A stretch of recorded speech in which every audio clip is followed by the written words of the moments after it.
जांच के दायरे में आ रहे हैं उनसे लगातार यहां पर पूछताछ ईडी की ओर से हो रही है और बार बार बीजेपी भी ये कह रही है कि इसमें नाम लिया गया है। अभी आपने मनोज तिवारी को भी सुना, उन्होंने भी कहा कि सीधे सीधे यहां पर केजरीवाल की ओर से आतिशी का नाम लिया गया था, इसके अलावा सौरभ भारद्वाज का नाम लिया गया था। तो हो सकता है आने वाले वक्त में इनसे भी ईडी पूछताछ करे अगर वो शक के दायरे में आते हैं तो। विक्रांत लगातार हमारे साथ जुड़े हुए हैं। विक्रांत, एक बार फिर से आपसे जानना चाहेंगे, फैसला तो कुछ देर में आएगा लेकिन 3 अप्रैल को ये फैसला सुरक्षित रख लिया गया था कोर्ट की ओर से। उस वक्त केजरीवाल की ओर से क्या दलीलें रखी गई थी और ईडी ने अपनी क्या दलीलें रखी थी कोर्ट के सामने? देखिए, बहुत ही महत्वपूर्ण उस दिन हियरिंग हुई थी और दोनों ही पक्षों ने काफ़ी लंबी गिरह की थी। करीब करीब 2-2 घंटे दोनों पक्षों ने अपनी बात रखी थी। अभिषेक मनु सिंघवी जो अरविंद केजरीवाल की तरफ से पेश हुए थे, उन्होंने 3-4 चीज़ों पर मुख्य जोर दिया था, जिसमें उन्होंने सबसे पहले ये कहा था कि अरविंद केजरीवाल की जो गिरफ्तारी की टाइमिंग है वो जानबूझकर उन्हें राजनीतिक तौर पर नुकसान पहुँचाने के लिए चुनी गई है। चुनावी आचार संहिता लग चुकी थी, उसके बाद उन्हें गिरफ्तार किया गया। वो एक राष्ट्रीय पार्टी के राष्ट्रीय अध्यक्ष हैं और पार्टी के सबसे बड़े नेता है। उनके जेल जाने से लेवल प्लेइंग फील्ड खराब करने की कोशिश की गई है। दूसरा, उन्होंने कहा कि जो गवाहों जिनके बयानों को आधार बनाया गया है, उन गवाहों ने भी कहीं भी अपने बयानों में शुरुआत में अरविंद केजरीवाल का नाम नहीं लिया था, लेकिन गिरफ्तारी के बाद जब उनका दबाव बढ़ा तब उन्होंने उनका नाम लिया। इसके अलावा उन्होंने कहा कि कोई भी ऐसा डायरेक्ट सबूत ईडी के पास नहीं है, ना ही कोई ऐसा लिंक साबित हुआ है जिसमें पैसे का कोई लेन देन अरविंद केजरीवाल के जरिए हुआ। और अरविंद केजरीवाल बतौर मुख्यमंत्री बहुत लोगों से मिलते हैं,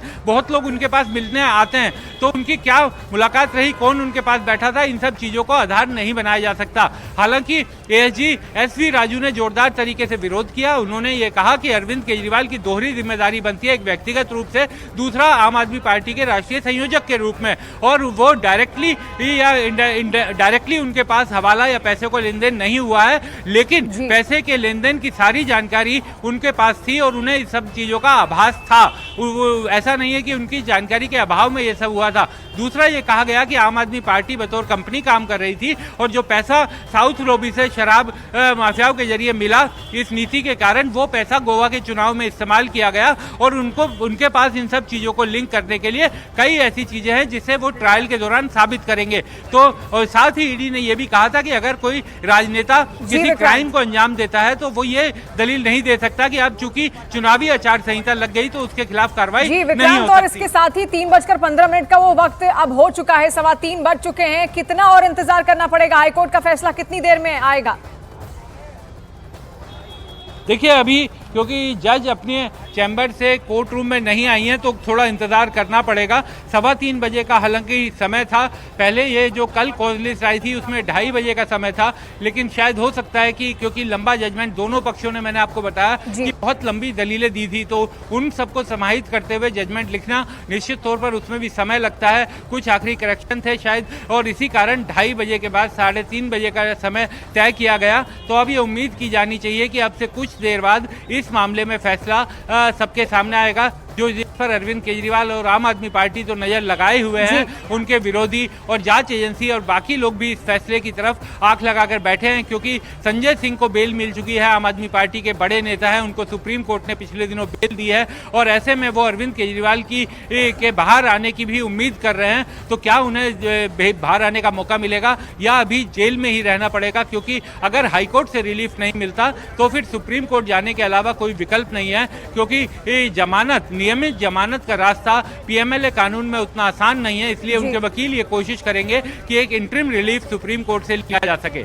जी, और इसी का इंतजार भी किया जा रहा है कि जब हाईकोर्ट का फैसला आए, क्योंकि 3 अप्रैल को पूरा जो फैसला था वो हाईकोर्ट की ओर से सुरक्षित यहां पर रख लिया गया था। और ना केवल भारत में बल्कि देश विदेश में भी इस खबर को लेकर हलचल है और टकटकी हर कोई लगाकर बैठा हुआ है कि हाईकोर्ट आज क्या फैसला देगा। क्या आज राहत मिलेगी अरविंद केजरीवाल को या फिर नहीं? इसी पर सबकी निगाहें यहाँ पर टिकी हुई है। विक्रांत लगातार हमारे साथ जुड़े हुए हैं, हाईकोर्ट में ही वो खड़े हैं। ऐसे में विक्रांत, क्या लगता है आज कोर्ट का जो फैसला होगा वो राहत पहुंचाने वाला होगा केजरीवाल को या फिर नहीं? और जो जेल से अब तक वो सरकार चलाते आ रहे थे, क्या उसमें कुछ अड़चनें आ सकती हैं? क्योंकि नैतिकता के आधार पर यही कहा जा रहा था कि ऐसा उन्हें नहीं करना चाहिए। देखिए, एज ए तौर लीगल जर्नलिस्ट एक बहुत ही गलत यह परंपरा होगी अगर अदालत के फैसलों पर किसी तरीके की पूर्वानुमान लगाया जा सके। हालांकि दोनों पक्षों ने बहुत ही शानदार तरीके से और बहुत ही मजबूत दलीलें कोर्ट के सामने रखी है। असल में कोर्ट किस चीज़ को वजन देता है, किस दलीलों से ज़्यादा प्रभावित होता है, वो कोर्ट को देखना है और इसी कारण कोर्ट के फैसले का हमें इंतजार करना होगा। ये बिल्कुल सही बात है कि दोनों ही पक्ष, चाहे वो अभिषेक मनु सिंघवी हों जिन्होंने अरविंद केजरीवाल की तरफ से दलीलें रखी, या फिर एसवी राजू जिन्होंने ईडी की तरफ से दलीलें रखी, बहुत ही मजबूत दलीलें दोनों पक्षों की तरफ से रखी गई। लेकिन एक बात तय है कि यहाँ से हाईकोर्ट का जो भी फैसला आएगा तो दूसरा पक्ष, एक पक्ष को राहत मिलेगी, एक पक्ष को राहत नहीं मिलेगी। तो या तो अरविंद केजरीवाल को राहत मिलेगी या नहीं मिलेगी। अगर राहत मिलती है तो ईडी इस मामले में सुप्रीम कोर्ट जाएगा, और अगर किसी तरह की राहत नहीं यहाँ से मिलती तो अरविंद केजरीवाल की तरफ से सुप्रीम कोर्ट का दरवाजा खटखटाया जाएगा। यहाँ पर भी हाईकोर्ट में भी अरविंद केजरीवाल की तरफ से इंटरिम रिलीफ की भी बात की गई थी। हालांकि कोर्ट ने कहा था कि वो तमाम चीज़ों को ईडी के जवाब को सुनने के बाद ही तय करेंगी। तो अगर यहाँ से आज अरविंद केजरीवाल को कोई रिलीफ नहीं मिलता है मुख्यमंत्री को, तो निश्चित तौर पर उनकी तरफ से सुप्रीम कोर्ट में दाखिल करवाया जाएगा और सुप्रीम कोर्ट में भी इंटरिम रिलीफ की गुहार लगाई जाएगी। और अगर ईडी को किसी तरीके से अरविंद केजरीवाल को राहत मिलती है तो निश्चित तौर पर ईडी भी इस मामले में सुप्रीम कोर्ट जाएगी।